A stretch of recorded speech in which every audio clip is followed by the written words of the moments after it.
God bless you, family. Welcome, welcome. We're live. We're here. Blessings on you.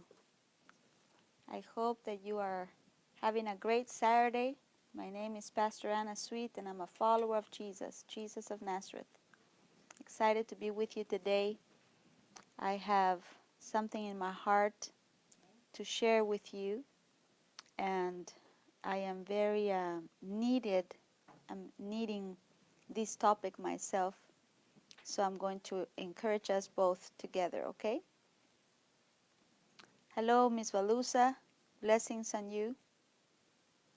God bless you, family.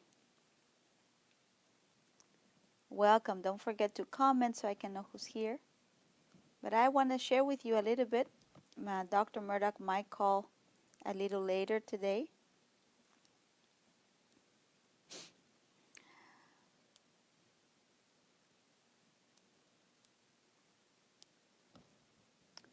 Hello, Pastor. God bless you from Maryland. Hello, Miss Julie. Miss Julie, I don't know why, but just seeing that you're here, it's always so good. It's always so good. I feel like teaching when I see you, Miss Julie.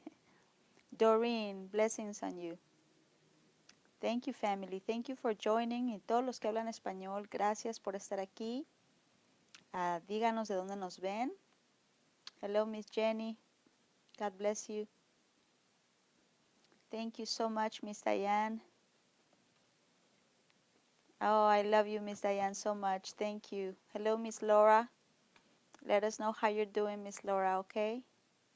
Please do. Please let us know. God bless you. Yay. Hello, Miss Carla. Good afternoon.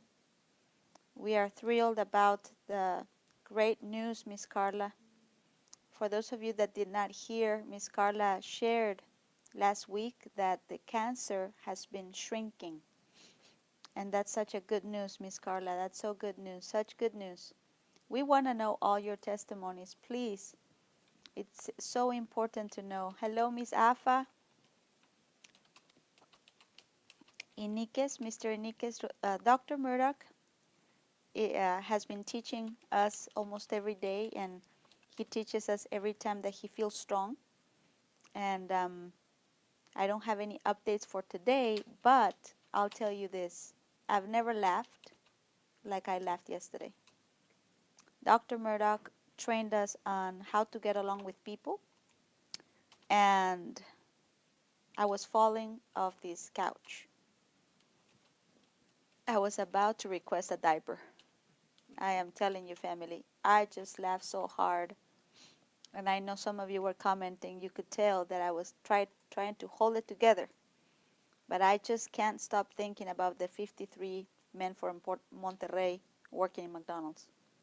If you don't know what I'm talking about, you have to listen to the teaching again.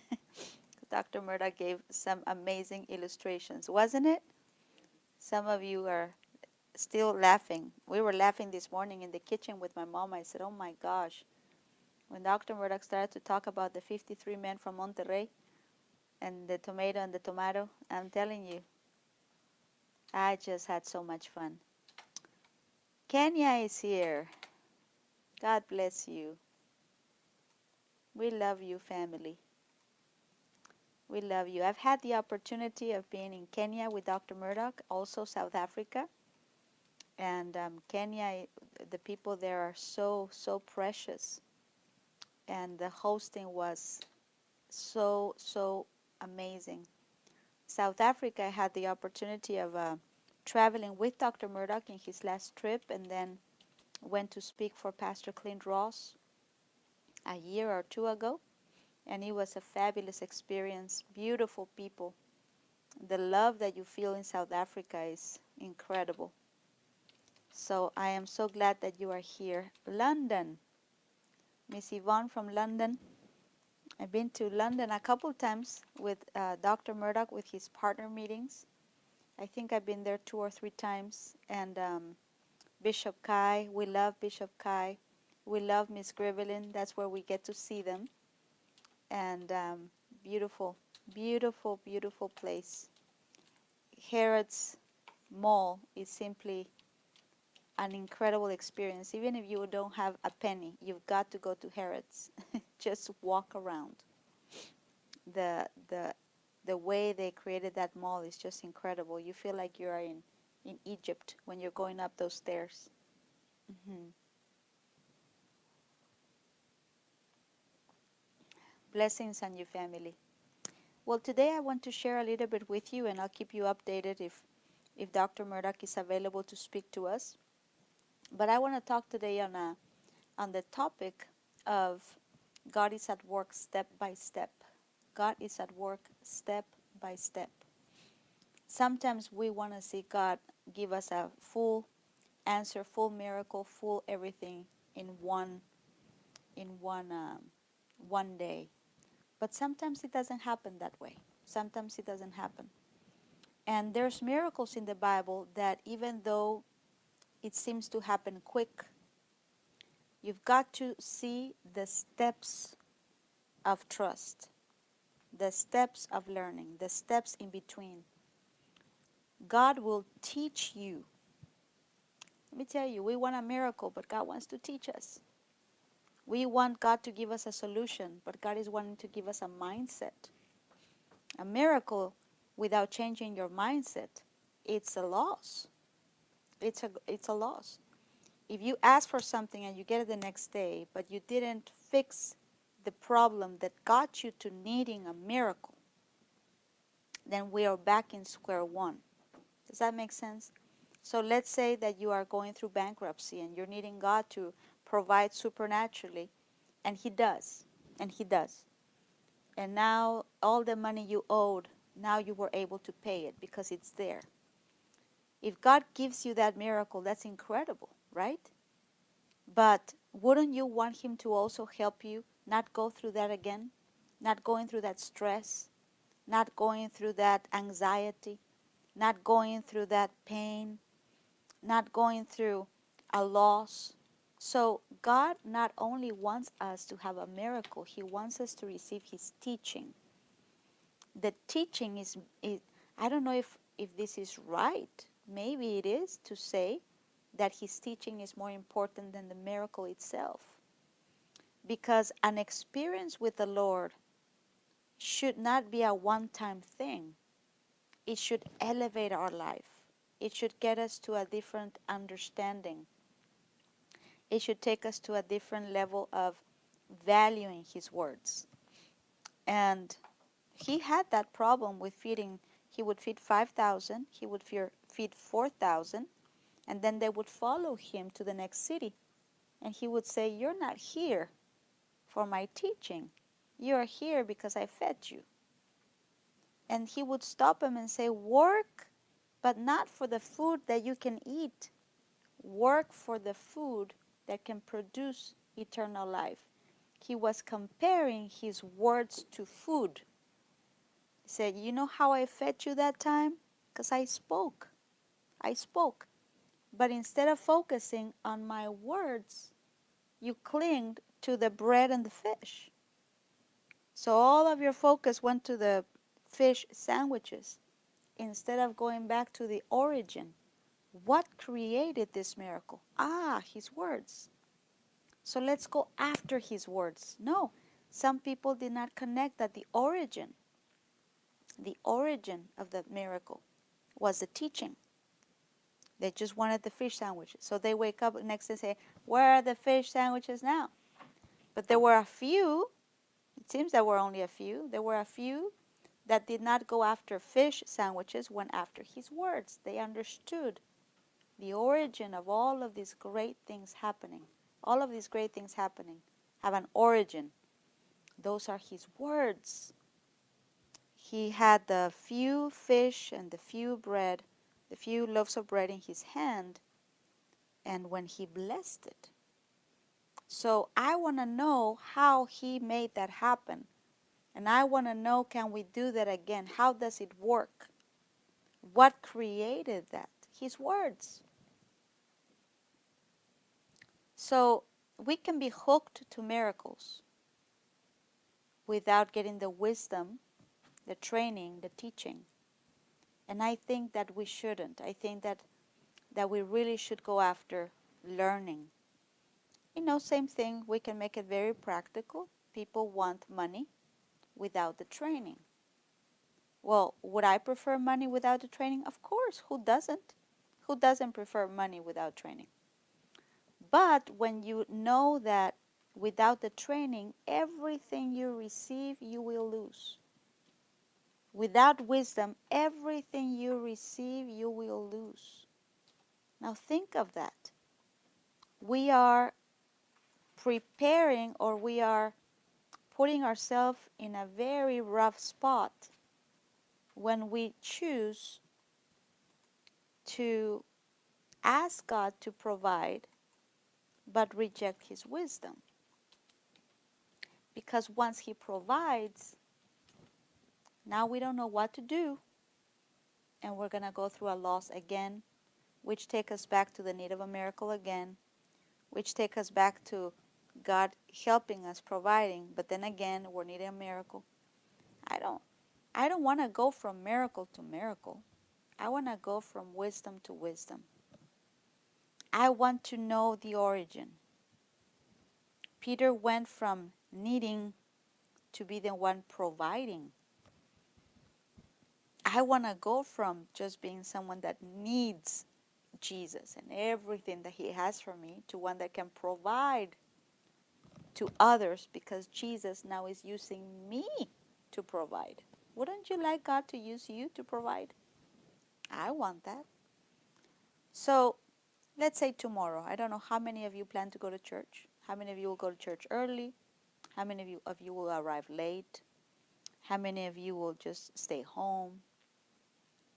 But your appetite for wisdom has a lot to do with the future that you will have. Test your appetite. And if there's no appetite for wisdom, talk about it with the Lord. He says, "Blessed are the hungry, for they shall be filled." And I believe, and Pastor Benson taught us that on Thursday, your hunger for wisdom is as important as knowing where to get it. You've got to have the appetite. You've got to have the desire. You've got to want the information. And I remember, oh, guess what? See, we're talking about wisdom, and Dr. Murdoch is ready. Ooh, ooh, ooh, ooh. Are you doing your dance? Forget it. Let me know who's here.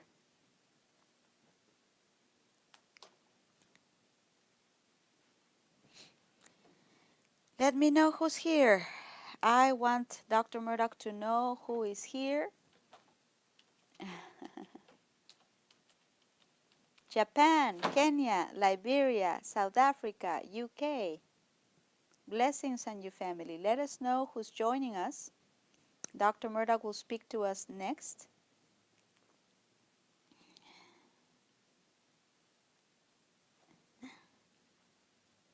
Now be ready. Now that we are hungry, be ready to receive. Now that we are hungry, be ready to receive. I woke up wanting a change of mindset. I want it. I don't want to say, "God, give me a miracle." You know that once you give it to me, I won't know what to do next, and I'll probably need another one in 3 months. No, I don't want that. God wants us to have wisdom. Pastor Ken, blessings on you. Oh, I love you. Hello, Miss Joanna. Love you, Miss Joanna. You're precious to us. Syracuse, New York, Indiana, yay, Florida, Alabama. Welcome, family. Well, I'm going to call Dr. Murdoch now. I hope that you are ready to receive, and I'm excited. Because you know what? When God speaks, I change. And then when I change, my situation changes. The first change happens in me. Before anything obeys around me, I have to obey. But when God speaks, He removes my ignorance, which removes my disobedience as well. Praise God. Are you ready? Okay, here we go.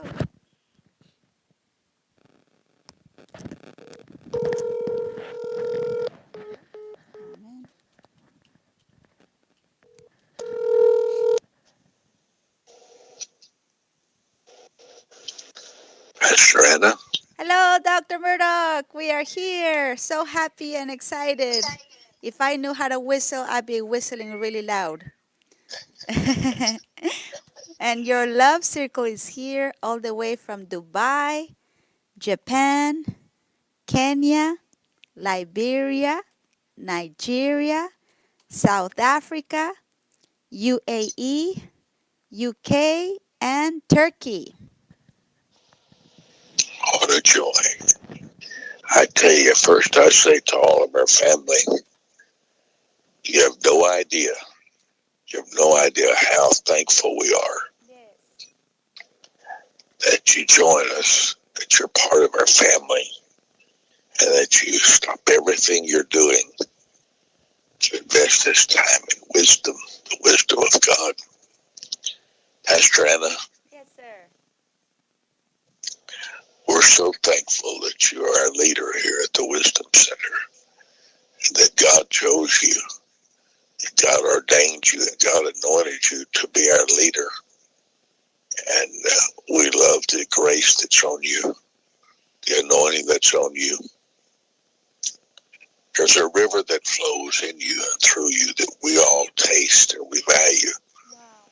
And we're quite aware of your difference. We really are and have been. Wow. Thank you. What's on my heart today is leadership thoughts. Yes. Thoughts for leaders and people who are no one. I certainly have never felt like a leader. I've sure felt like a lot of responsibilities for things. But I'd like to share some of the thoughts for a few moments on leadership secrets. One of the books that's gone around the world a lot, and I've got a lot of response to is The Leadership Secrets of Jesus. And it's one of my earlier books that we renamed. And it's gone to thousands of people, Leadership Secrets of Jesus. But I'd like to talk about for a few moments thoughts for leaders. If anybody is following you, you're a leader. But also if you're responsible for anyone, you're a leader. Yes. If you're responsible for their life, if you're responsible for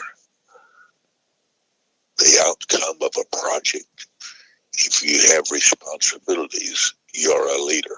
A single mother may be listening today with 2 or 3 children, and she says, I'm no leader, but you really are.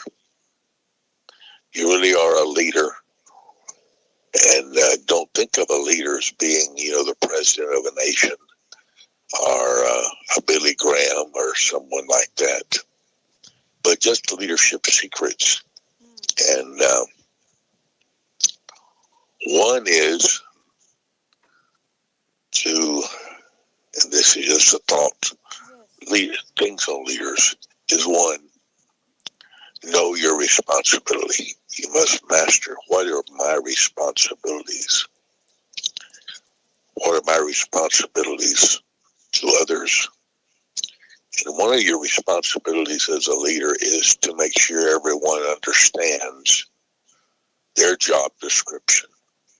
Everyone is trained for their job description and participate in their inspiration. A lot of people don't have the inspiration that a leader has. One of the things, for instance, we have a manager at the ministry who's been with me many years, but she was always able to keep herself inspired. She didn't have to have everybody else inspired. She didn't have to have everybody else to motivate her, and never had to call her and say, please come on to work. But one of the qualities of a leader is you're responsible for your own inspiration. A lot of people don't have a lot of inspiration. That's why we need a leader over us. Sometimes we don't feel the motivation. We don't feel the encouragement. We don't have the desire. And so we have leaders over us. And you have a manager over a department.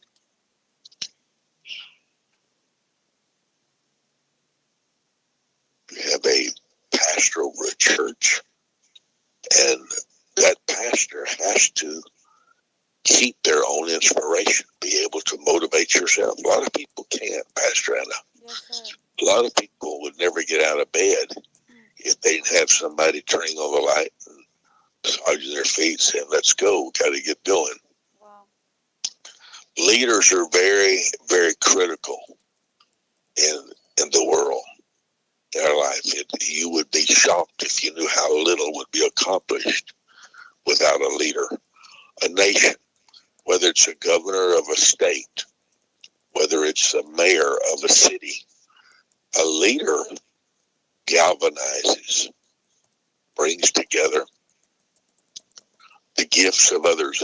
President Bill Clinton was asked one time, what do you feel like your greatest gift is? Because he's a very gifted lawyer as well. And he says the ability to galvanize the gifts of others into one course of action, into one focus. Dr. Murdoch, I'm sorry to interrupt. What is galvanize? Galvanize, to bring together. Galvanize, if you have three children, they all have an opinion. Galvanize, to bring their three opinions together into one opinion. Thank you. And it's a very important trait because, like, for instance, let's say the leader is responsible to motivate others, responsible to inspire others, responsible to bring together the focus of several people on one project or one purpose or one goal. There would be no streets, no roads in cities had there not been a leader that says, hey guys, let's get together, let's do this. Okay, Bill, you get the asphalt. John, you get the machinery. And then so-and-so, you send out the letters for taxes because we're going to have tax money to pay for these roads. So a leader is the reason we have roads, the reason we have bridges. And the quality of the leader decides the outcome of everything. So there's a leader. A leader has to accept a lot of responsibility for the outcome of things, has to accept responsibility for inspiring the people. And for instance, at a church, a friend of mine's church, I asked him, how did you get so much done? A pastor friend of mine. And because it looked like to me he wasn't doing a whole lot. He was talking on the phone and sitting around, but he got so much done. But what he did is he identified the leaders under him and to train people to become leaders. You can be trained to be a leader. Technically, everybody should be a leader. Everybody should have people, their circle of influence that they inspire. And we were thankful, very thankful for, it's just the leadership in my father's house kept a peaceful house, and a very peaceful house. His leadership, he never yelled. I never have been yelled at a day in my life, and I don't do good with gruff talk at all these days. But he was quiet, but he knew what he wanted in his home. It's a man of prayer. A leader sets the example. It's really important for a person to see themselves as a leader, because we all have a circle of influence. Let me give you an example. Let's say you have 4 little boys playing in the yard. One little boy says, let's run races. The other little boy says, no, I want to climb trees. Another little boy says, I want to play marbles. And the fourth little boy says, I want to ride my bicycle. And a few minutes later, you see all of them climbing trees. Those that wanted to do other things suddenly followed the little boy that wanted to climb trees. That's how you know your leader, is through your influence, okay? The one who's inspired the others to follow him. Now, one wanted to play marbles, one wanted to ride a bicycle, but a few minutes later, they're all climbing trees. That's the person that you say, oh, that person is a leader.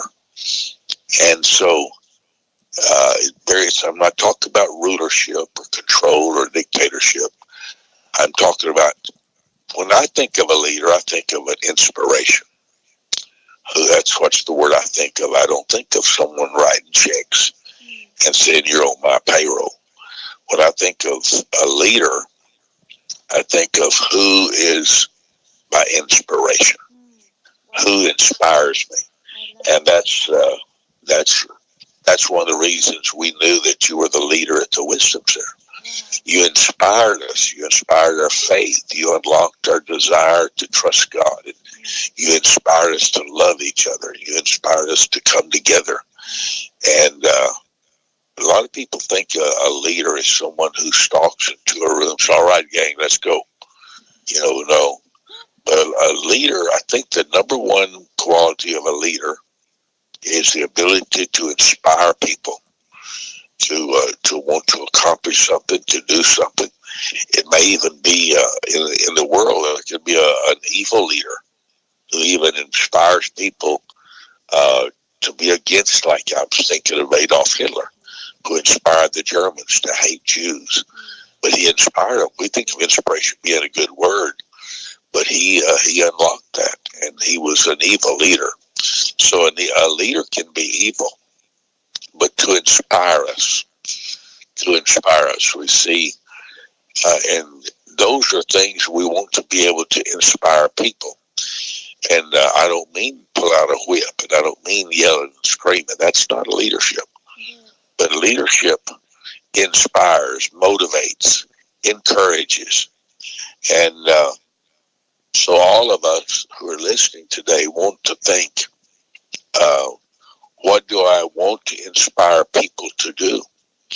And this is why I called it the Year of the Bible. And I got a note last night from someone said for the first time in their life, they were had read the Bible through because of my teaching. I had inspired them to read 3 chapters a day and 5 on Sunday. And for the first time in their life, they had read the Bible through, and they were thrilled. Well, see, that to me excited me, because I know that the Bible and the knowledge of the Bible is the secret of life. I know that, the words of God. And I am convinced that the most important thing on earth is the Word of God, God's opinion, God's stance, God's position, the knowledge of God. The Bible says in Deuteronomy 4 that, His Word is His wisdom. And then Proverbs 4 says that wisdom is the principal thing on the earth. The Holy Spirit is called the Spirit of wisdom. And that's leadership. Leadership is when you inspire your circle of influence, or people who can receive from you. Not everybody. Of course, Jesus was a magnificent leader, but he didn't inspire everybody. He inspired Sadducees. He did not inspire Sadducees and the Pharisees, but he did inspire Zacchaeus, and he inspired Peter, James, and John, etc. And he inspired the woman at the well. So it's the ability. Are you there? Yes, sir. We're here. To inspire a group of people, one person, 5 people. That's leadership. To inspire. Now, in an environment, let's say like the church. We'll just take a pastor in his church. Well, let's use the Wisdom Center. And when I see people that will leave. They don't even go home. They go straight to service on Thursday night. And they listen to Pastor Mariana, who's such an inspiration to all of us. She just exudes the joy of the Lord. She can play about any instrument in the world. She can move from the piano to the drums. She can play the guitar, the bass, and she constantly smiles. Have you noticed that? Yes, sir. She constantly smiles. And whatever, I think she could probably get me to eat sauerkraut just by her smile, And because she inspires all of us, makes us want to sing. I love her. I've never seen anyone make so many faces while they sing. Her old face turned. But she's a natural leader. She makes us want to sing. She makes us want to participate. And she's a natural born leader in that arena. I've seen other people sitting at the piano, but they did not inspire me to sing. Does that make sense? Oh, yes, Dr. Murdoch. Yes. And that's inspiration. That's leadership. That's leadership. And we all have leadership capabilities in us, and we want to develop them. Yes. We want to grow them, and decide what's the proper way. How do we want? I want to inspire people to learn the Word of God, to learn the wisdom of God. That's probably my obsession. A lot of people think my obsession is to play the piano or sing. It never crosses hard in my mind that my total obsession with my life is to inspire people to apply scriptural laws to achieve their goals or their assignment in their life. And I had 1,263 topics in my files years ago. I'd gone through the dictionary several times, circled everything I had an interest in. It's about 1,263, if I recall. And I set up my file folders. About a year or two later, I noticed that lots of my files had nothing in them. And so I went to the Lord and I said, what's the three most important things in life? What's the three most important things? I got all these things I'm interested in. I was interested in all kinds of things around the earth. I was interested in China. I was interested in Russia. I was interested in government. I had so many things I was interested in. And so I asked the Lord, what's the most important thing? Three is what I asked him. And I felt the Holy Spirit, your assignment, and your seed. And that's what I felt. And so I wrote the book, The Three Most Important Things in Your Life. Brother Cirillo said it's the most important book he's ever read. And he's bought thousands of them and given them to people around the world. He keeps one beside his bed. He keeps one in his briefcase. The three most important things in your life. The Holy Spirit, who is the source of your life. Your assignment, which is the reason for your life, the reason he created you. And third is seed, something you've been given to sow into people in your world around you. And that stirred me. And then when I went to create my mission statement, what did I want to do with my life? What was it? And I put it on the building to proclaim, and publish the wisdom of God. Yes. And there's another little part of it, but I didn't put it on the building, which is to enable Christians, the family of God, believers, to complete their assignment on the earth. Yes. So if you would ask me, what is your obsession with your life? That's it. Yes. To pursue, proclaim, and publish the wisdom of God, the laws of God, the keys, the principles, the wisdom of God to enable Christians to complete their divine assignment on the earth. Yes. And that's where we looked up and found the 72 laws of God.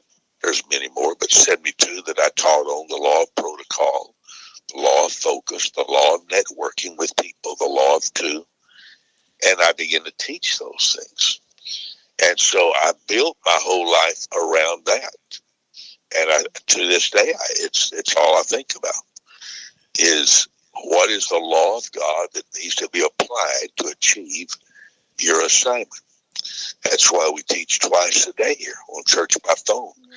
It's not because we're bored and don't have something to do. Well, I think I'll get on Periscope, Facebook here. But it is a systematized way so you and I can teach the family of God around the world easily through Periscope, YouTube, Facebook, Instagram, and etc. And the purpose is to help people achieve their assignment on the earth. And so today, what's on my heart is what are some things that can develop your leadership and skills? What can help you become a leader? One of the things I learned from a master leader was Oral Roberts. And if there's any place in the world to visit,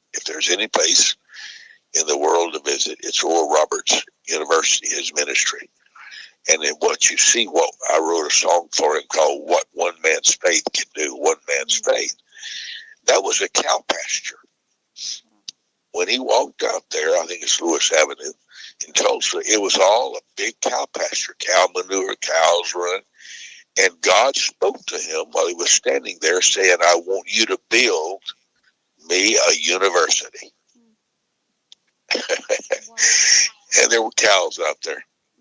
And God said, "I want you to build me a university and bring the light of the gospel to every dark place in the world."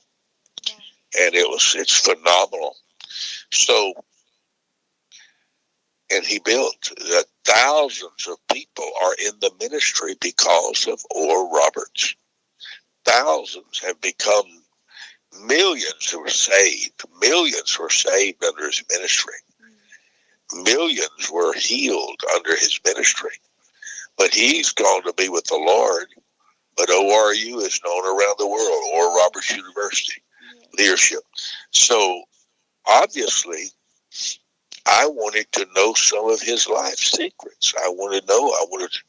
And he gave me the privilege of knowing him. He gave me the privilege and actually asked me to move there and to work in their ministry. I didn't ever feel released in my spirit to do so. I may have made a mistake in not doing it, but I was just caught up in my own little. Him and Richard said, "We want you to know every single thing about our ministry there is to know. We want you here. We believe you should be here." And Richard used to tell me, he said, "Daddy needs you and you need him.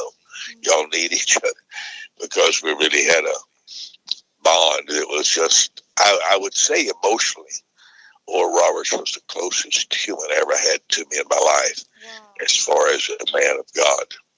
I was actually closer emotionally to him than I was my father. It was just an understanding there. And let me give you some thoughts and things I learned from some leaders today. Leaders, because he's a magnificent man of God. He told me, he says that I made things too complicated. He said, "I read your books." I said, "Well, I like them." He said, "Well, then just write them for yourself." But he said, "My books were too complicated. He said, need to simplify everything a lot more." And I was a little hurt by that. But he was very open with me, and I was very open with him. And he stressed to me the importance of simplifying everything. Make it simple. And if you ever heard, that he was not a simple man, but he sounded simple. Jim Baker is not a simple man, but he sounds simple. Their minds have thousands of ideas in the way they see life and people like that. So let me start and give a few things today. He talked about making things simple. Don't make them complicated. but make them very simple. And I would urge everyone to do that with signs in your home for your children. Signs make them really, really, really simple. If you go to a Walmart parking lot, it just says parking space. It doesn't have anything. It's all very simple. The signs on the interstate, they're simple signs. And there's a few times you'll see when they're not simple and you're angry, you're mad, you're close. I don't know what that means. I've seen some lately at the toll roads and I don't have any idea what HO means, or something like that. Is that Houston or what does that mean? So simplifying everything is a key to leadership. Another thing that I learned from Will Roberts, he says repetition. He said repeat over and over and over. And he said to me one time, more than once, he said, when you get sick and tired of saying something, you're just then beginning to understand it yourself. Now think about that for a moment. He said, when you get sick and tired of teaching others something, that's when you're just beginning to grasp it yourself. Never get tired of repeating yourself. Repetition is a major key to learning. We all need it. We get tired of it. We say, hadn't I told you this before? Yes, but that is a major key in life. Jesus used the words, verily, again, I say to you. And to think of how many times you read the Bible and still don't understand it. Think of the times you read the Bible and thought you could quote it, but you can't even tell me where that scripture is found. As many times, and I would estimate I've read the Bible through well over 100 times, but I'm stunned at how I can't reference a specific text. I will bless the Lord at all times. His praise shall continue to be in my mouth. I think that's Psalms 34:1. I think it is. But see, I have to tell myself over and over and over. Numbers 23:19. I have to stop sometimes. It's how many times I quote that. God is not a man that he should lie. In leadership, repetition should be a normal thing, natural thing. I remember after about 2 years of having all my videos played every morning, 9 o'clock, I made, about 300, over 200, 15-minute videos to my staff. And after about 2 years, I thought, I know they're tired of seeing that same thing. And so I stopped it. And I tell you, the place almost began to come apart. I could not believe the things that I had taught so many times, so often, were forgotten. They forgot this. But I would urge every person to take that on, make repetition a repetitious part of your life. Say it over and over and over and over. It took me 2 years to get my team around me to create a top 5 list every day in front of them in the order of their importance. 2 years. 2 years. And I got so upset. I would get so aggravated. I got unchristlike sometimes. What's hard about that? What's hard about writing the top 5 of the day and I tried top 10. That seemed like too complicated. So I went to the top 5. Write them in the order of their importance for the day and do them 1, 2, 3, 4, 5. And it took me, and I thought, and I would get so angry. But the fact is, in my own life, I wasn't doing some of my top 5. Let me give you an example. The top 5 in health. Drink a gallon of water every day. I couldn't tell you how many days I didn't do it. Had I written it down? Yeah. Did I do it? No. So we really require, and it helped me to become more patient with people when I realized I wasn't doing my own top 5. And I tried to look. Sometimes I wouldn't even write it down. Sometimes I said, well, that's for y'all. I'm your leader. You do it. I'm paying you to do it, so you do it. But then I found out I didn't want to do it myself. I wasn't doing it for myself. I'm still amazed right now, today, how that I have to push myself to drink water. I don't understand it, but it's just, we have to be motivated, inspired, pushed, and sometimes penalized if we don't do it. But a lot of times we're really upset with a lot of people around us, but if we're honest, we're not doing things ourselves that we know we should do. We have to have a leader to motivate us, to encourage. If I didn't have somebody pushing me, there's a lot of things I would not do. I have to have somebody push me on that, motivate me on that. And I'll tell some of my team, you forgot to push me on that. Push me, push me. I have to be pushed to do a lot of things. I'm not always inspired to do everything. A lot of the most important things in my life, I have to be pushed. And if I'm not pushed, I don't do them. I'm not inspired. So realize that you're a human. Others are human. But be willing to push yourself, to be willing to repeat yourself to Raquel, to David, to Josh. You'll have to do that to Arturo. Arturo, remember when I said this? Remember I said, let's do it. And you will require inspiration all through your life. And that's the number one goal of a leader, is to inspire someone else. That's the number one goal. Not to rule, not to spank, not to penalize, not to yell, but to encourage, to inspire, to motivate. That's the role of the leader. I love that. Wow. That's the role of the leader. And who wants to pray every day? I don't. I don't wake up, hallelujah, hallelujah. I don't wake up in that. I have to have some inspiration. I have to have some inspiration. When we get in the van to go somewhere, the car, Pastor David or Sonia will always take the lead in prayer. I won't always remember, but it's a great, great habit. That's one of the habits that you want to develop. As soon as you get in your car, you thank the Lord for the day. You thank Him for keeping angels around your car. And Ofe Gaspar was a little short preacher down in Abbeville, Louisiana.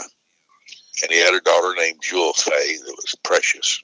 And Ofe Gaspar was one of my daddy's close friends.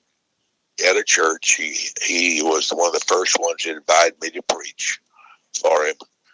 But he would stress that to me all the time when I was 15 years old, 14, 15 years old. He would say, Michael Dean is what he called me, Michael Dean, we never get in this car that we don't thank the Lord for angels around us. And he said, I've never had an accident in my life. And I think of that sometimes because he was quite a precious man. And he would say that we always pray when we get the car. Well, very few people do that.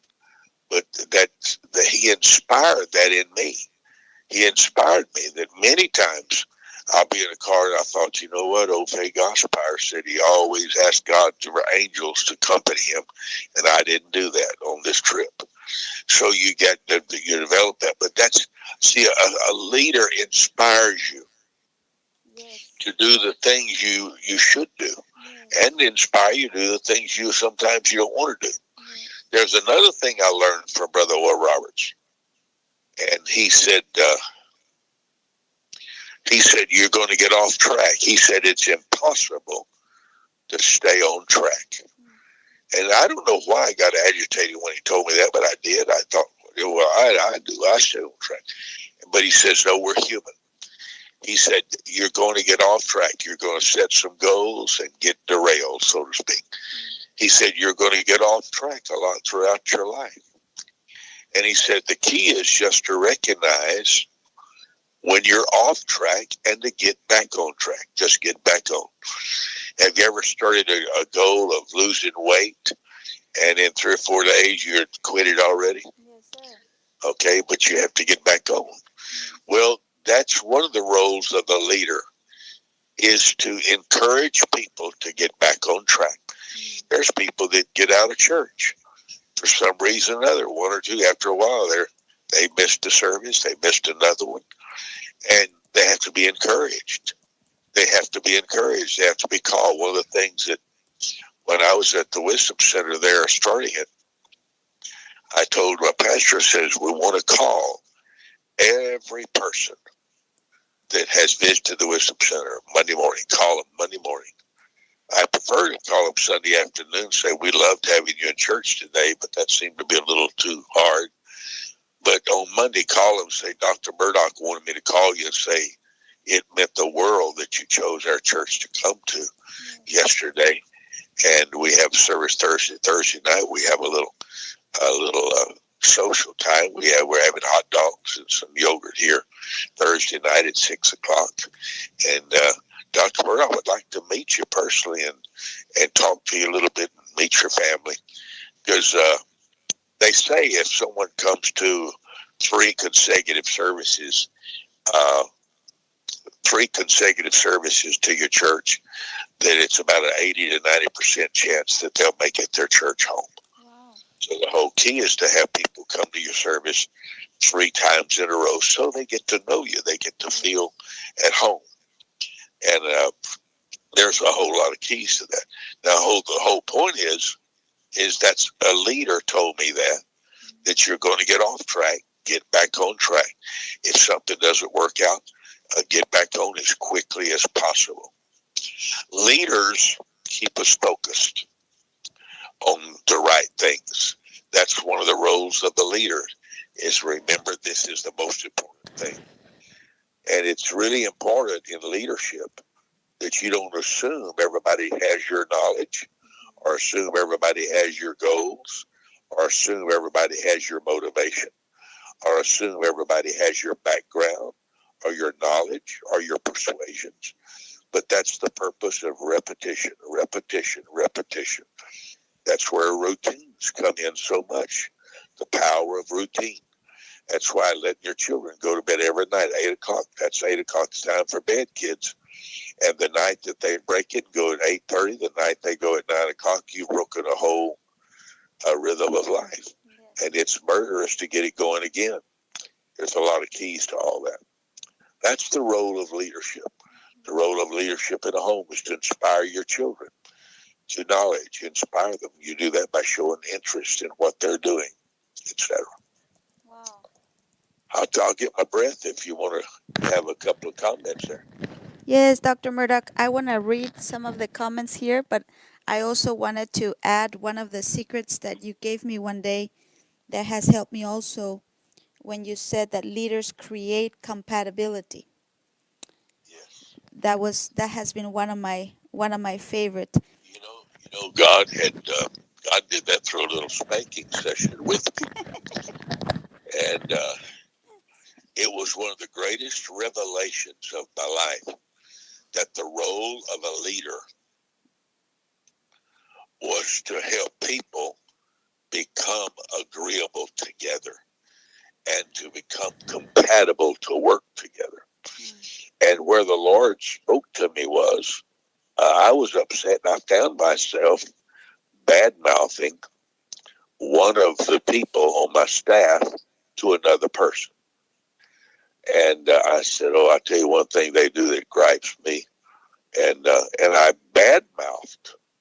And I loved them. I liked them, but I was upset with something they did. And the Lord really chastised me, and he still has to do it. Chastise me. You just created a problem for yourself on the staff. And that's when he says, your role is not to point out the flaws between the staff members. That's not your role. Well, I wanted them to be aware, like I wanted this person to say, don't forget this person's not good at this, or this person's not good at this. Well, what it did is it brought division, and it brought criticism. And it also gave the person I was complaining to a right to say, I agree. I don't like that person either. I don't like that about this. And suddenly I realized how many problems I created for myself over the years. Mother would never criticize one of us children to the other children. And that's what kept compatibility in our family. Did she see problems? Of course they saw. What person doesn't see problems? But mother would never say, John doesn't do this right. She would never say, Deborah did not do this right. My mother bragged on every single one of us to each other. And I didn't catch on to that for years. I didn't catch on. But she would talk about how Deborah was so reliable. Deborah would get jobs done. Deborah could get things done when nobody else could. Nobody else could. I could go down the list. She would talk about Flo's singing. And she would say that Kadana was the most beautiful child she had. And mother constantly bragged on the good qualities of every person around her. And that kept our family of 7 children very, very, it kept it peaceful. Wow. Kept it peaceful. And a leader, and a leader will want somebody to vent to. And one of my biggest challenges for me was not to vent to people around me just because I loved them and just because I could trust them. You don't vent to somebody just because you can trust them, because that person carries then that weight of what you just said. Yes.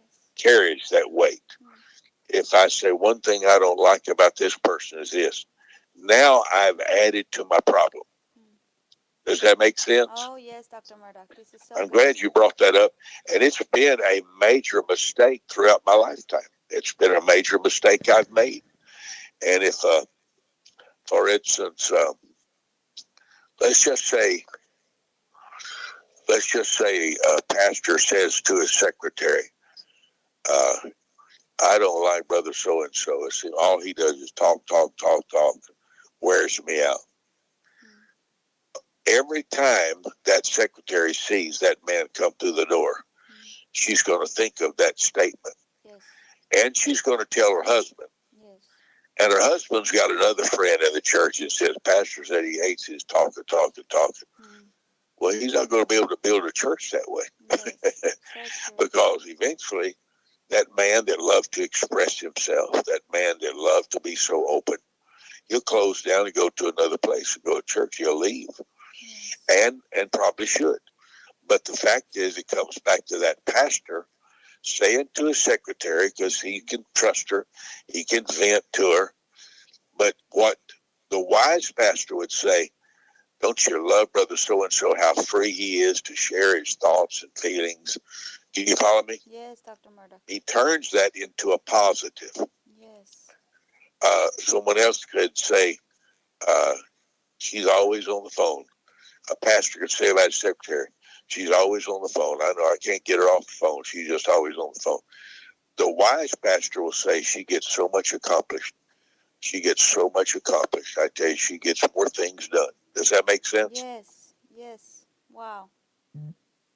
I love this. So that's something that I have had to work with a long time. I still do. It's still inside me. And I have to work with it. I have to stop sometimes. And I found myself saying one day about a person, they're too slow. And I had to change that to say they're thorough. They're complete. They give total attention to everything they do. Yes. You follow me? Yes, Dr. Murdock. And Dr. Murdock, right now that you're talking to leaders, I think that that's a huge need to vent, to know who we can talk to and express words. Or is there an appropriate person or time to do that, or no? Well, I'd have to give more. I've given a lot of thought to that, by the way, but I don't have a good answer. Okay. If a leader vents to their wife, let's say her husband, they really put a burden. Whoever you vent to, Yes. you really put a burden on them. Yes. Unless they're one of those $90 an hour counselors, you know, Yes. and they welcome the load at $90 an hour. But I think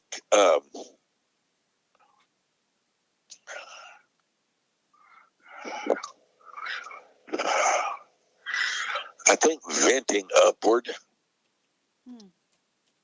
is wiser than venting downward. Oh, I love By that. in my opinion, I love like that. it's better for you. Let's just say you have a problem with someone at the wisdom center. Someone creates a problem for you. And it's better for you to vent to me because I probably have already faced that problem Yes. with that person or see it or can make a joke out of it, you know. Wow. Uh, let's just say I remember when a certain lady was upset over the way you dressed, you know, and I said she's just envious because she has memories of when she was good looking and she's not good looking anymore, you know. But I think it's better if I'd have to do some thinking more purposeful on that. But it's better for a child. Let's say it's better to vent upward than to vent downward Yes. in the chain of authority, Yes. because usually there's something. I have vented before and paid dearly for it. I have vented before being upset with something. So because I felt some people are just easy to talk to, Yes. and some people quickly uh, take your side, Yes. and they quickly become agreeable with you, and so you get to where you want to tell them everything. And the problem is that person then turns on the person you vented about. And 3 days later, you're okay. The venting's over. You're all right. The relationship's okay. But the person you vented to still has something now against that person. So true. So true. Dr. Murdoch, that happens a lot even in marriages when a wife talks to her mother about a problem with the husband, that now the mom carries the load and doesn't like that husband anymore, and she's happy again. It's a perfect example. It's a perfect example. And it's like if you ever, uh, if let's just say one of my sisters would tell me something bad about their husband. Well, I carry that. I don't get rid of that. That stays in my mind. Yes. And the next day or two, she's at peace. Everything's all right. They got it all cleared up. They're happy again. But I'm not. Yes. Now I'm against him. Yes. And that is dangerous. And it's actually something I don't really have an immediate answer to. Because when you vent, you really want to vent. And when you're with someone you trust, you really want to tell them everything.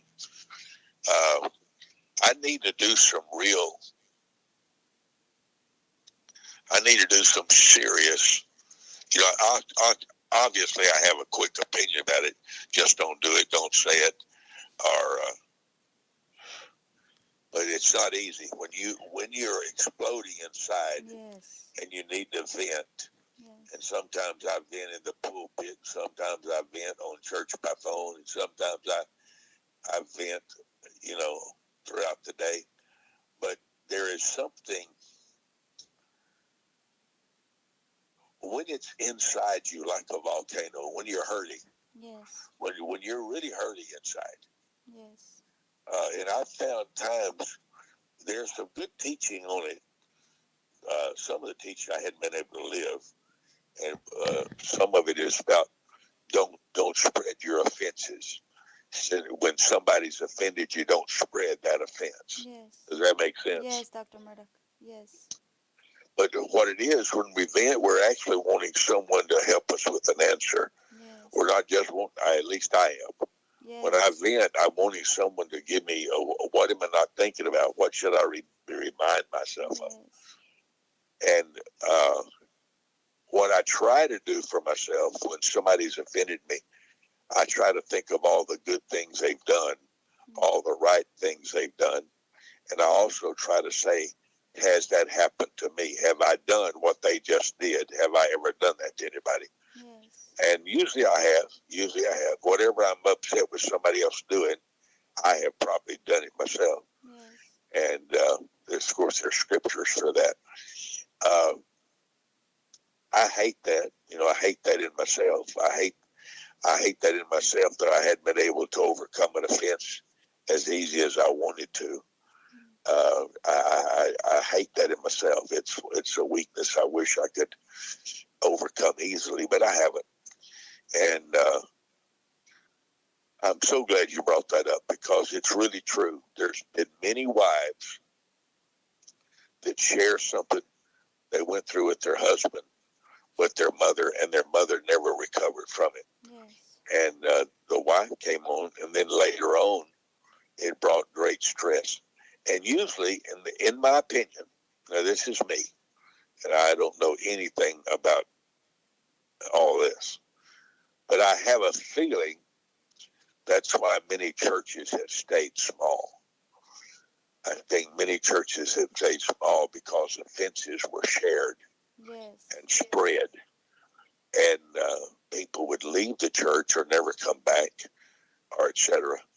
It's a critical spirit is so destructive in our life, and the more obsessed you are in excellence, the more you want things to be right, the more you'll have to fight a critical spirit. Yes. You really have to fight it, and it's dangerous, and and you may have every right. In other words, you're not wrong in your assessment of a person, but your reaction to it has to be corrected. Oh, I love that.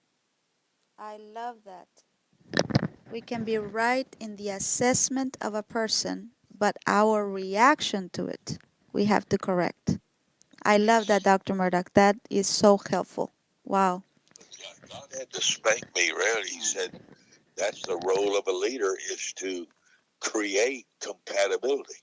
Like I'd have two people in a room, and they both, you could feel the tension between them. Mm-hmm. And one wanted the authority, one wanted to speak their piece. Then you have a third person at the table, and they're quiet, they're shy, so they don't speak up, they're discouraged. So you have to coordinate. Yes. Just imagine the strong leaders around President Trump. They're all gathered around a big table, and one's quiet, one wants to dominate, one wants to rule, one wants to do this. Well, that's a whole different. Can you imagine an environment with a rhinoceros, a crocodile, a lion, a bear, a giraffe, a cheetah, all in the room? Oh, no. Well, that's what leadership is. You have all these kind of personalities around you, and to bring compatibility. The way my mother did is she bragged on each person's good point. Yes. Yes. I love that, Dr. Murdoch. And I remember one time you also told us that to create compatibility, it was good to always agree first. That when somebody is there in a conversation, that we always agree first, like a bridge to their opinion. That happened here in my house, where that came. We was in my library, and I had several people around, and I had people that was 45, 47, experienced. Had a young lady that was like 18 years old, going to college, and I had different levels of experience around me here in my library. And I brought up like a little round table. I brought up something, and the 18-year-old girl spoke up real She's very articulate, but she spoke up, says, what about this? And spoke up. And one of my other, now, what she spoke up was something to me very obvious, and I'd already done it 25 years ago. You follow me? Yes, sir. One of my other people looked at the girl like, are you nuts? Of course we know, you know that. And I came very close to stating, to belittling it. The fact is, it was wonderful that at 18 years old she had even thought of such a thing. Yes. What was even more wonderful is that she had the liberty and took the liberty to speak her piece. Yes. In fact, she spoke it before anybody else would speak up. Yes. And that's where the Lord gave that to me. And he says, agree about it. And I looked at the young lady and I says, but it was all the Lord, because I would have done it normally. I said, that's excellent idea. Excellent. Excellent. I said, I really appreciate you sharing it and speaking up on that. I said, and that certainly that needs to be on our list. Let's look at that. Now, it's something I had already done and knew the downside and knew it wouldn't work. Does that make sense? Yes. I knew it wouldn't work, but that wasn't the point. The point was she spoke up before anybody else. Yes. She had the liberty. Her mind was already working. She didn't just sit there and pout, look around. And the Lord spoke to me and says, stay agreeable. And another person had already put a sarcastic look on their face like, wow, what an idiot. You know. And I remember how many times I said, no, no, no, no, no, no, no, no. And it's a major breakthrough in leadership secrets. Yes. Is to stay openly agreeable and continue the discussion. Yes. Stay agreeable and attend. Let's just say, and that, now, am I good at that? No. Yes. Am I trying to get good at it? Yes. Yes. And trying to, now, if you're in a bad mood or you're short-tempered and things have gone wrong that day, you may not invest the time. But it's one of the rewards of patience is to listen longer, nod, and say, I appreciate that. Appreciate you sharing that. And that's what you can say. You can say, I appreciate you sharing that. And nod. It doesn't mean you're going to do it. Sometimes they think that's what it means, but at least you've acknowledged. I tell you, everybody's got pure gold in them. God made them. God made it. Everybody's got pure gold in them.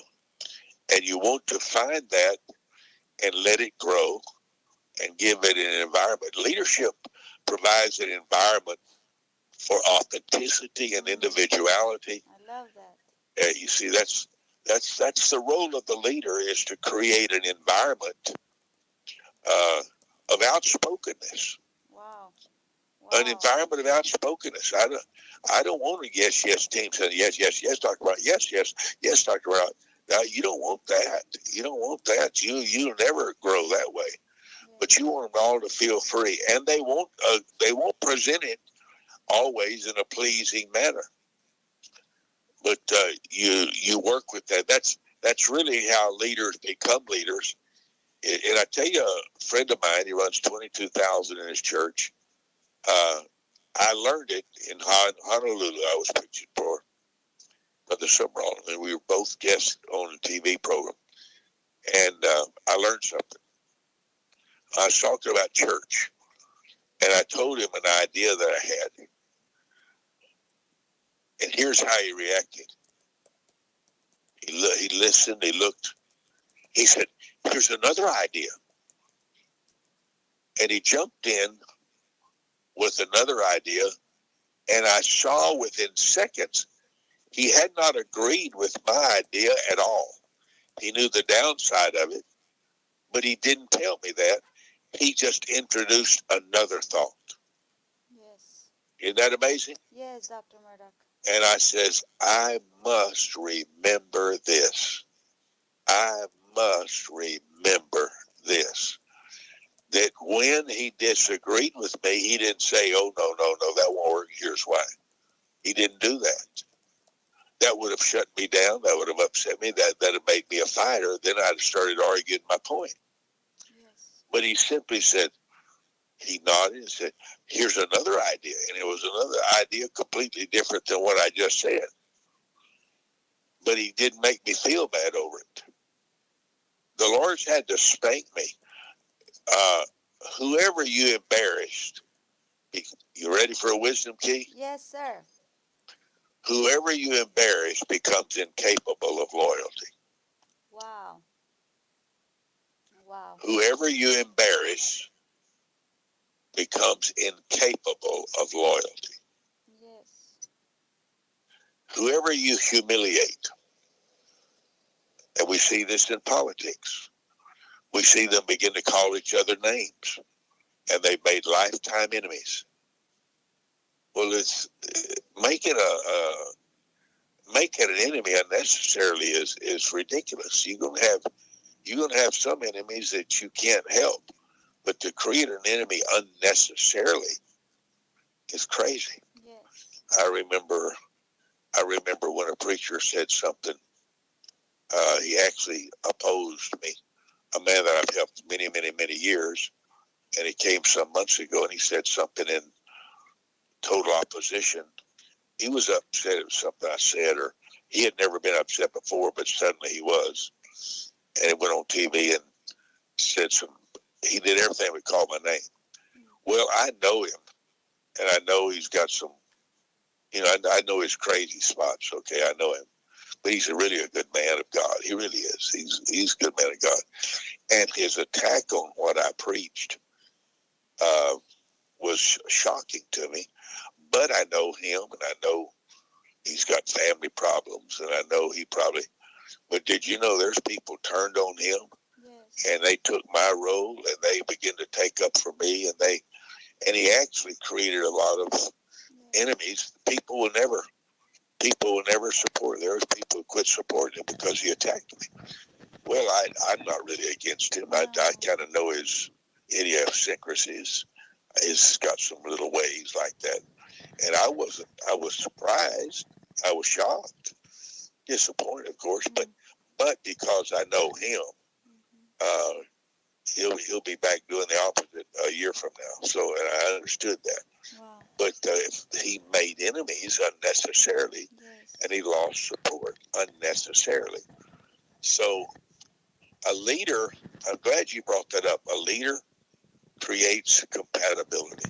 Dr. Murdoch, I just want to say one thought. The way that you trained us, or not trained us, the way that you set the example on how to respond to all of that criticism that happened, because we were all ready to jump in and be upset.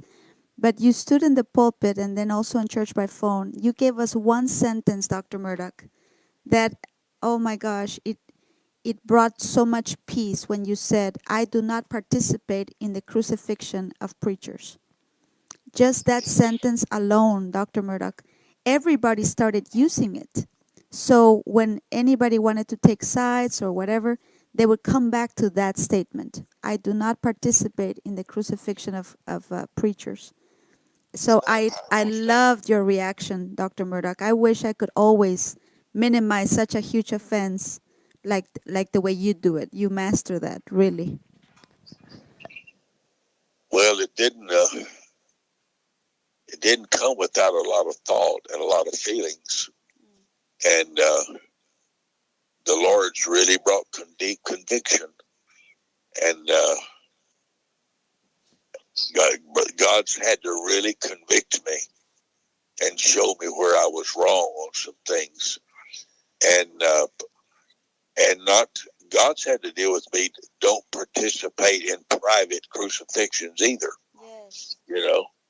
Not just public crucifixions, but don't participate in crucifixions around the dinner table. Yes. My father would never let us say anything negative about a single human. Not anything negative. He had a couple of people in his church, a couple of men who made his life pretty hard. But we found out about it through other people. We didn't find out about it through Daddy. And that is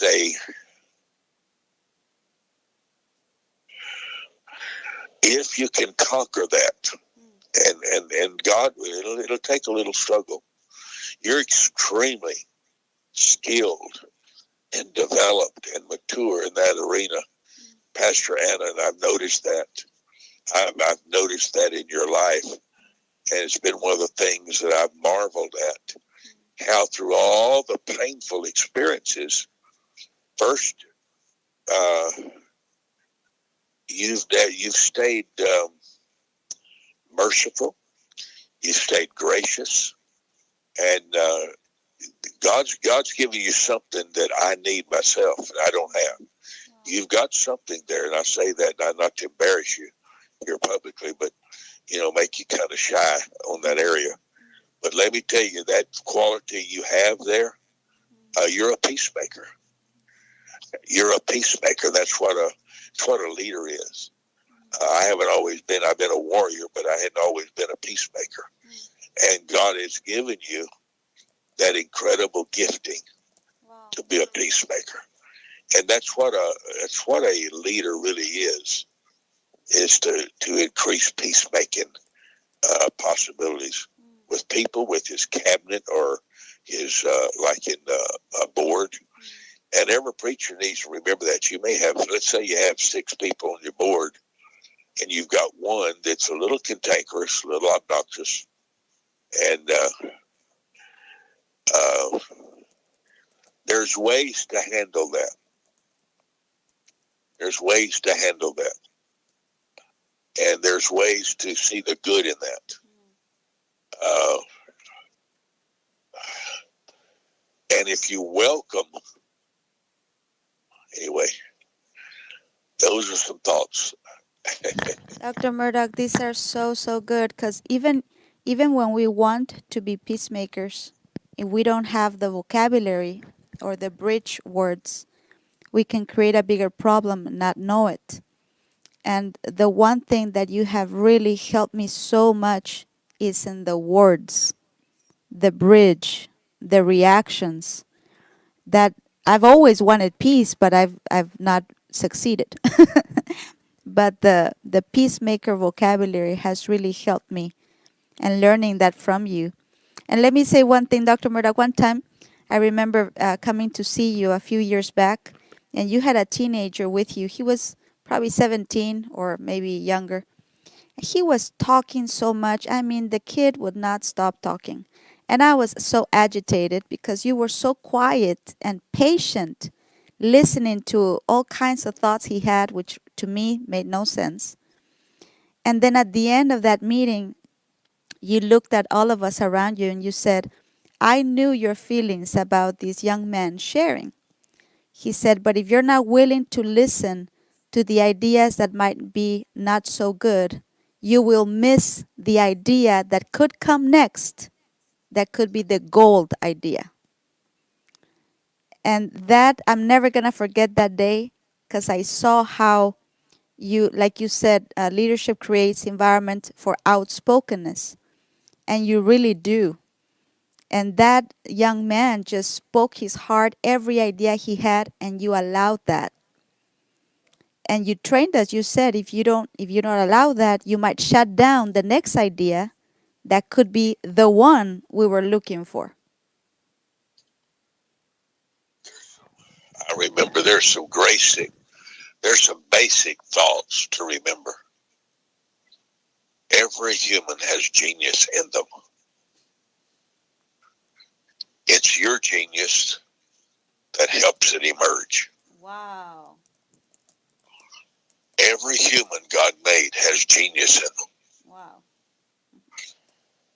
And it's your genius that helps it emerge and have expression. It's your genius. Wow. And you may have to listen to 10 things that you say, well, of course, well, who would know that? And why would you say that? But it also reveals your honor. And when you listen to even your child, it reveals your honor of that child. and it increases their self-confidence. There's one thing I haven't always done it, certainly, but one thing I would like to do is increase every person's self-confidence. Wow. About their goodness, their greatness, their difference, their authenticity, to find their genius, to locate it. And you have to talk, you have to say a few things wrong before you get to the right thing. You know, you have to, when you did the alphabet, your first A may have looked like a Z, you know, Yes. when you wrote the alphabet, A, B, C. Yes. You didn't write it perfectly. And that's what makes a teacher a great teacher, is giving space to learn, giving space to change, to become. And, you know, you ever heard of sticky notes? Yes, sir. The engineer, the sticky notes was accidentally discovered. It was an accident. They couldn't get something to stick, and they thought it was a real flaw. And they couldn't. They was trying to make something work. It wouldn't work. And one of the engineers realized, well, this could be used this way, and it became sticky notes. Wow. But sticky notes was something that wouldn't work, and they found out how to make that work as a sticky note. Interesting, isn't it? Oh, yes. And so what was a mistake became an invention. What was a mistake became an invention. And you'll have to, I like, you know, Thomas Edison's, the great invention of the light bulb took 5,000. That was on the 5,000th try, they said, that he discovered it. And he was asked, how did you feel failing 4,999 times? And he said, I never failed. I found 4,999 things that would not work. Yes. And the same thing with the battery. I think it was 10,000 efforts. And it's how they find everything good came after a mistake. I love that. Everything good came after a mistake. It's just like a good marriage. You discover something about each other after you made a mistake. Yes. And so you have to be willing. Nobody likes mistakes. Nobody likes them. But you've got to be willing to explore and say, let's explore that. Let's try that. That might work out. What, anybody else got any ideas? But I've learned a lot through allowing outspokenness. I'm an outspoken person, and I have a tendency to overpower, not meaning to, but to overpower the quiet person, the less outspoken person, and they will let me. I have people who will let me run all over the room, you know, but the fact is they need to be heard as much as I do. Their thoughts need to be spoken. I don't care if they sound childish. I don't care if they're elementary, but that's the role of a leader, is to provide a platform for authenticity to perform. Yes. You want to provide an environment. Wow. And they're in every room. In every room, you're going to have one or two that are gifted at taking charge. Yes. In every room, there's one or two that's going to be gifted at it. They want to, they intend to, and they ran their whole home when they were children. But the leader has to say someone else, and everybody else, the shy person feels inferior to the outspoken person. Yes. They just do. They're not inferior, but they feel inferior. Does that make sense? This is so good. Yes, Dr. Murdoch. I remember when Brother Oral Roberts, I was invited to be on his board. It was 27 of us, I think. And I wasn't about to speak up. There's Kenneth Copeland, Bob Tilton. The biggest names on the earth were in that room, and he had invited me to be on his board. And I was the last one he chose to be on his board. And, I was elated. I could not believe, well, my Lord. So we had our first board meeting. So everybody speaking up. Kenneth Copeland had been the airplane pilot for Brother Oral Roberts. So he was very free to speak in his presence, very outspoken. And Brother Copeland, Bob Tilton is one of the most delightful people in the world. You would just love Bob Tilton. And he's just free. He smiles a lot. He laughs a lot. He's joyful. And he had his opinion, and he spoke up. And he had things no one had thought about because he's very creative. We took a break. We went to the bathroom. I'm in the urinal next to Brother Oral Roberts. And, of course, I was in a state of shock because I never knew that great preachers went to the bathroom.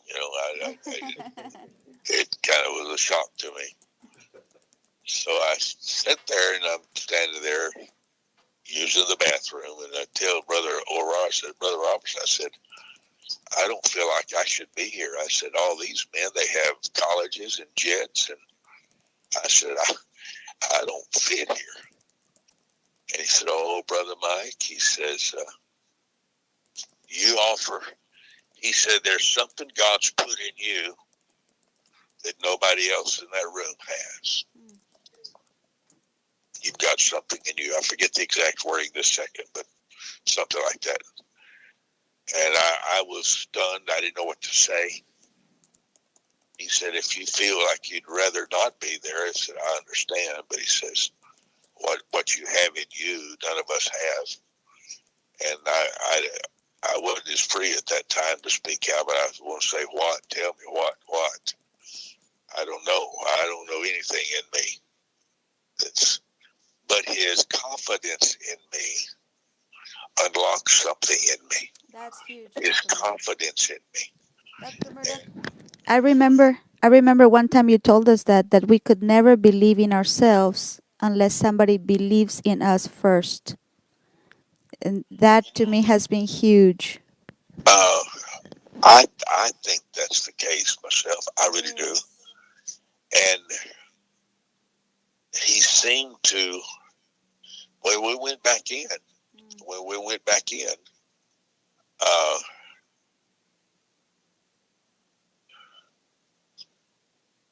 several had spoken up, but I wasn't about to say a word. I felt like an ignoramus. I didn't have any. I didn't have a brain comparable to anybody in that room. I didn't even know. I was just listening. And Brother Oral Roberts says, Brother Mike, what's your thoughts? And you know how I speak in single sentences a lot. And so I said a couple of thoughts. And Kenneth Copeland smacked the table. He says, that's Mike. He said, he says in one sentence what takes us a whole book to say. Yes. And that's what he said. And I'm saying this for a reason. Those men showed a confidence in me and a love for me. I remember I hadn't seen Brother Copeland in a number of years, and I rallied myself, and I was determined to go to his conference because he's one of the greatest men of God in our generation. Kenneth Copeland and Gloria are superb beyond description. And a friend of mine, Jerry Savelle, was teaching that night. Jesse Duplantis was sitting a couple of seats away. So I determined I was going to go. And when I walked in the back, just a little back private entrance, Brother Copeland came over to me and looked at me with a gigantic smile on his face, grabbed my cheeks with his fingers like he does. He grabbed your two cheeks. He said, "You are beautiful to me. You are beautiful to me." And his love for me was so strengthening to me. His caring for me. And he's done 1,000 times more for God than I will ever do in another 100 years. But his love for me and his outspoken caring toward me affected me. And of course, Jesse Duplantis and his beautiful wife came over in private and talked to me, and Jesse's, I've known him since I was 8 years old, and his dad used to spend nights in our home, so I've known him my whole life. Here's the whole point. People around you can really unlock your greatness. Yes. And you can unlock, as a leader, you can unlock the greatness in others, but they don't. I have a young lady that works with me, and she's from India. She was one of the top 10 in all the universities of India. Not top 10%, the top 10 students. Yes. She's brilliant. Yes. She's really brilliant. Yes. She's incredibly shy. She's very shy. She's been with me for years. I've never heard her interrupt a single person who was speaking. Never. Never heard her interrupt a single person. She is the most gentle, possibly the most gracious human you would ever meet. Yes. She would never be out of order. She is so precise in her words, yes. Remarkable in her words. She says words I've never heard anybody use. Yes. She's just intelligent, but she's shy. And she will permit anyone to speak, anybody. And she will not interrupt. She will not trust her opinion on anybody. You have to ask her for her opinion. She will never give her opinion without a request. Well, I give my opinion freely and quickly to the whole world, you know. So there's a difference. There's a difference. And she saw things she would never discuss or say. But I had to ask for those things and give her a chance to speak them. And here's what I'm saying. Some of the richest humans on earth are around you. Rich with insight. Yes. Rich with wisdom. Yes. Rich with love. And if you'll allow them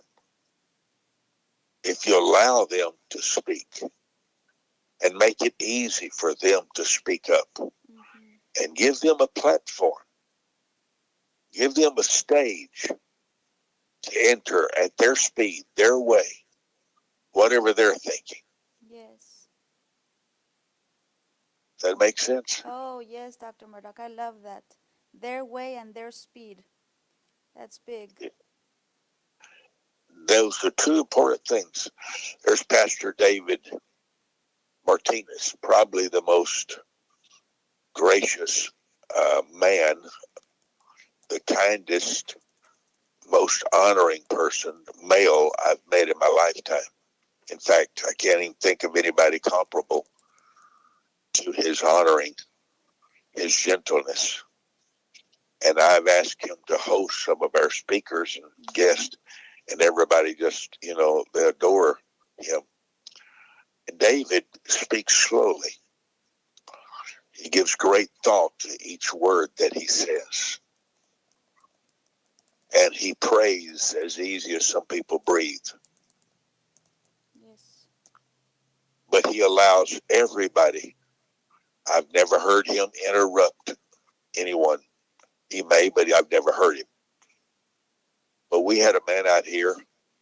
I had to pay $85 an hour to solve some technical problems, and the man could not do it.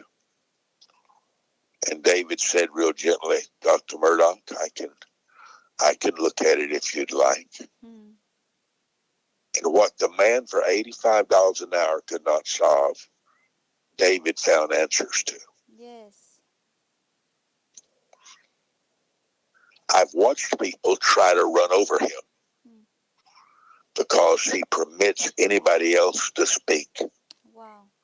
He gives them authority to speak. He does not interrupt them. He listens carefully. He speaks and replies slowly. But I've watched him solve problems nobody else could even begin to solve. Yes. He has a patience. He has a persistence. Are you with me? Oh, yes, Dr. Murdoch. And by the way, Pastor David is listening to you as well. Well, I don't want to minister without David Martinez. Yay. And someday, Pastor Mariana will know what kind of genius she's got. Yes. Yes, sir. Yes, sir. And they're dating, that's why I say that. Yes. I remember Carlos Quinto. Carlos smiles a lot. And he's got a heart of a poet. Mm-hmm. He has some remarkable thoughts. And I watched one night Carlos do the same thing. It was something that we had. And I've never seen such patience. He worked for hours and hours to get something accomplished. I could not believe his patience. You can easily be thrown off because he smiles, so he's got $1 million smile. You know that when Carlos smiles, the whole room changes. But he has a persistence. I would not have known that had I not seen him. Does that make sense? Oh, yes, Dr. Murdoch. Wow. A leader is the discoverer of genius. Wow. I love that. That's what a leader is. A leader is someone who can discover hidden genius, because most of the genius on the earth is hidden. Wow. Is hidden. And it's the leader that's responsibility to provide an environment.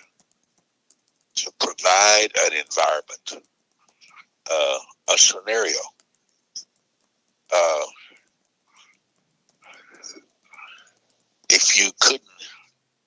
If you saw Matthew Slade sitting in a restaurant, you would not know the saxophone genius in it, would you? No, sir. What does he have to show that? The saxophone. He has to have a saxophone. Yes.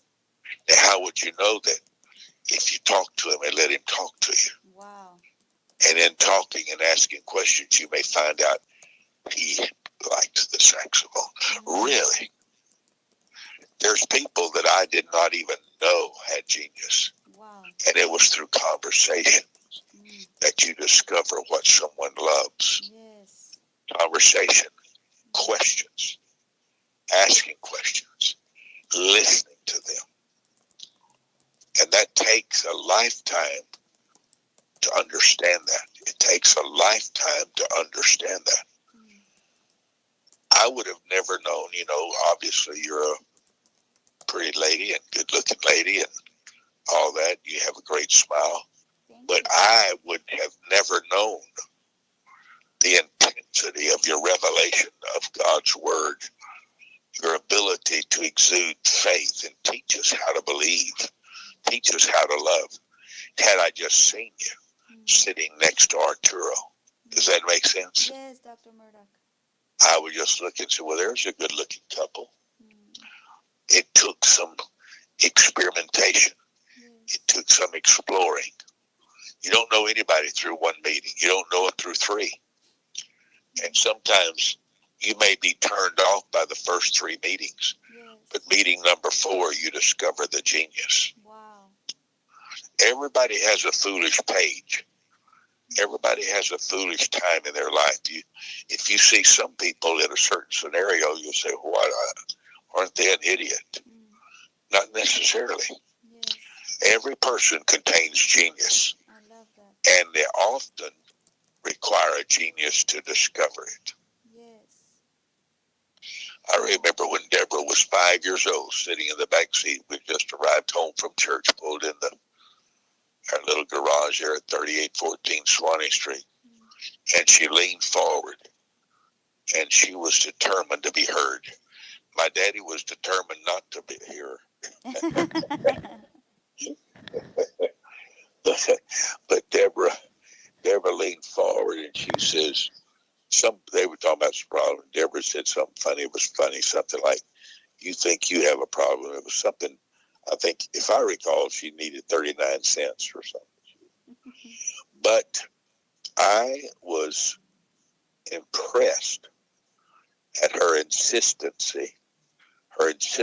to be heard. Mother and Daddy had no interest in hearing a word she said, but she was not going to be shut up. She was not going to be quiet. Wow. I remember it just like it was last night. And I remember thinking, and I was, what am I, 8 years older than her, 7 years older than her. But I was impacted by the fact that nothing would shut her up. She was so convinced over what she believed and felt, and she never changed. She never changed. And I did not find out till years later. She was always known to get things done. She could accomplish things. But it took me years, and I'm her brother. I'm her brother. It took me years to discover the genius. She just has a prophetic knowledge. She can look at, you could show her a picture of somebody, and she would tell you about that person that would shock the daylights out of you. You think, how in the world can you look at a picture and know that? But she has an anointing for discerning. Her discerning is 3 times mine. And I'm older. I've had a lot more experiences than she has. But she has a gift of discerning. To Flo, we all agree. She sees things. Now, we were disturbed because of her reaction to what she discerned. Because she's very outspoken. Very outspoken. She would tell you exactly what she thinks about you. She's very open. And sometimes that caused a problem. But the fact is, her genius is unmistakable. Unmistakable. And we could go on and on. But it took me years to grasp that because she was my baby sister. She's just my baby sister. She'd come watch me play ping pong at school. And so because she was my baby sister, a lot of her genius was hidden from me. You look at Flo, and I can say the same thing about Flo. I didn't know Flo was his genius at words and genius. Does she write songs? Second to nobody. Her songs are as good as any songs on the earth. And she can play a piano. She can sing. But she has a different nature, and she's more gentle in that sense, and she's tender. Deborah may fight you back, and Flo will cry. It's 2 different natures. You follow me? Yes, sir. It took me years to understand that because familiarity can blind you. I have a little wisdom key. What you keep looking at, you stop seeing. Yes. What you keep looking at, you stop seeing. It doesn't have the specialty anymore. It becomes hidden from you. So a leader has to be real sensitive. And there's people that just, greatness is not easily discerned at all. Thomas Edison's story tells us that, about his mother receiving the letter from their school that he was addled. He was not smart. He was stupid. And he turned out to be the greatest inventor on the earth. And she saw something in him that others did not see. And she took him out of that school, put him in a special school. And we are really, that's what, and leadership has a responsibility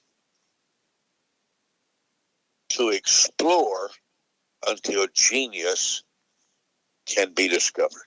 Oh, I love that.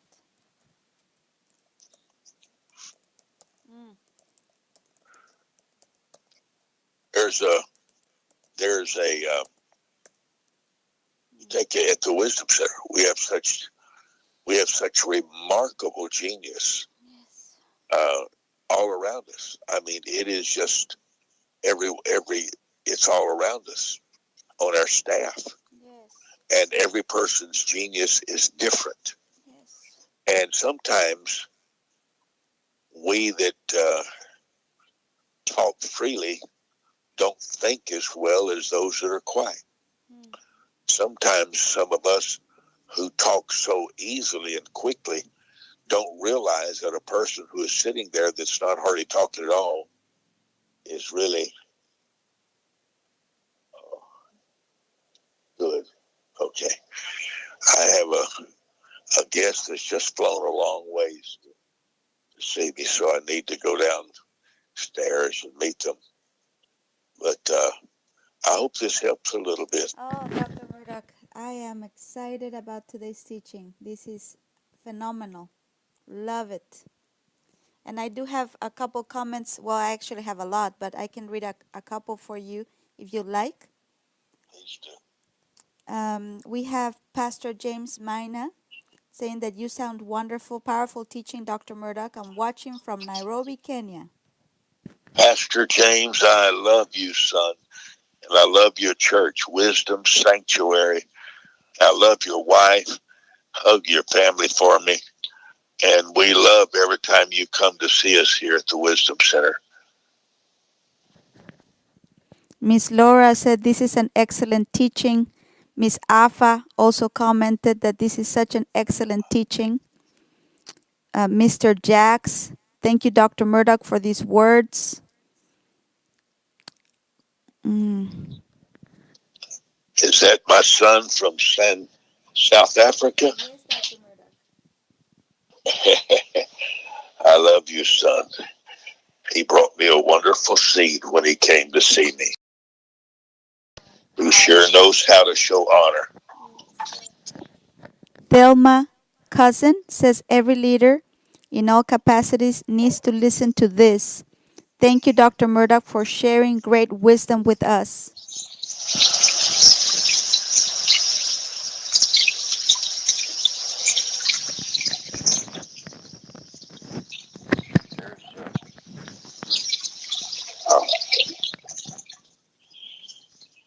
I'll let you go. I'm so glad I got the chance to talk to everybody today. Thank you, Dr. Murdock. Your reactions to me, your love for me, has never been needed more and valued more. Yes, sir. Thank you from my heart. We love you, Dr. Murdock. Yay, family. Wasn't this just so powerful? I love that Dr. Murdock spoke to us today. I am so thrilled because this teaching, I believe, will elevate everybody. A leader can unlock the genius around them. And I love when Dr. Murdock said that. You might have a lot of people around you that it's hidden genius. I'm going to be planning conversations pretty soon. I want to know about people, and you won't know them until conversation takes place. So anyway, I am thrilled that you were with us these couple of hours, and I'm thankful to God that Dr. Murdoch spoke. I have so many notes, so much that I want to share even tomorrow in church. So if you are close to the Wisdom Center, please come tomorrow. We'll have church. We'll have a time together. We will discover each other's genius tomorrow. And I believe that God is going to catapult you in your circle of influence, that you have leadership, you have influence around you, you are caring for others, you can discover the genius in others, you can unlock their genius, you can prepare an environment for their genius to flourish. But imagine all the genius that is hidden to us today. That was the biggest thought for me. Imagine the genius that is hidden from us today because we have not had conversation. And conversation is needed, is important. So try not to isolate yourself. Try to come out of your bedroom tomorrow and join your church, be a part, talk to people, discover your genius. You take that initiative. We don't want to be blind to each other. We don't want to be blind to what God has brought to us through people. And anyway, there's so much that I could say about today's teaching. But I want to remind you that everything that you're hearing from Sunday till today will be in an MP3 player that is Pocket Protege number 22. And the date on it is 1/25/20. It'll be on the screen for you. Pocket Protege number 22. Date on it is 1/25/20. Everybody that is sowing $100 or more, anybody that is sowing $100 or more, please request. This is the gift of the week MP3 player. It's a small, looks like a phone, a little smaller, and it will have all of the audio teachings for you from this week, from Sunday till tonight. Tonight's teaching will be the last teaching on this particular Pocket Protege number 22. And then starting on Sunday, we will start another MP3 player, which would be number 23.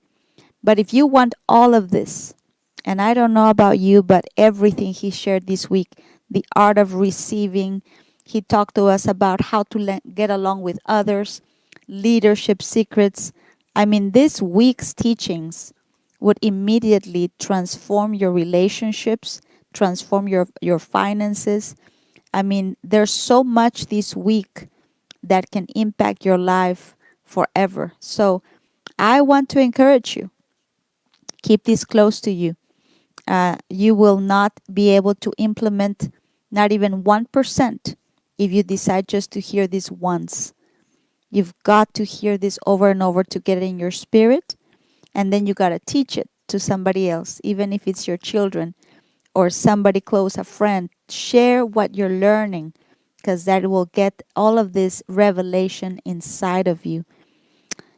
We also want to show you this amazing gift of appreciation called the Wisdom Bible.